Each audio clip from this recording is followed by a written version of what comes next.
ইসলামের নামে একাধিক দল মানুষের মধ্যে বিভ্রান্তি সৃষ্টি করছে। নির্বাচনের আগে ইসলামের নাম ব্যবহার করে ভেতরের ধোঁকাবাজি স্পষ্ট ছিল না। জামায়াত ইসলামীকে ইঙ্গিত করে ইসলামী আন্দোলন বাংলাদেশের আমির চরমোনাই পীর সৈয়দ মোহাম্মদ রেজাউল করিম এমনই মন্তব্য করেছেন।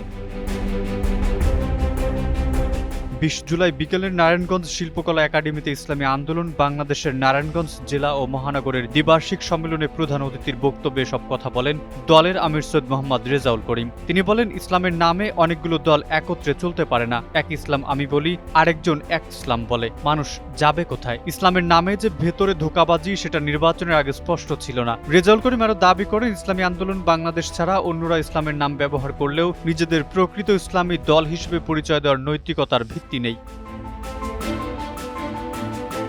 বক্তব্যে তিনি দেশের আইন শৃঙ্খলা পরিস্থিতি, রাজনৈতিক সহিংসতা ও দুর্নীতি নিয়ে উদ্বেগ প্রকাশ করেন। তিনি বলেন, আর কতদিন মায়ের কান্না শুনতে হবে? সন্তান গুলিবিদ্ধ হবে, স্ত্রীকে স্বামী হারাবে, নিরাপরাধ মানুষ মিথ্যা মামলায় হয়রানির শিকার হবে। আর কতদিন দেখব আমাদের দেশের টাকাগুলো বিদেশে পাচার হবে? আর কতদিন মানুষ পাখির মতো রাস্তায় মরবে?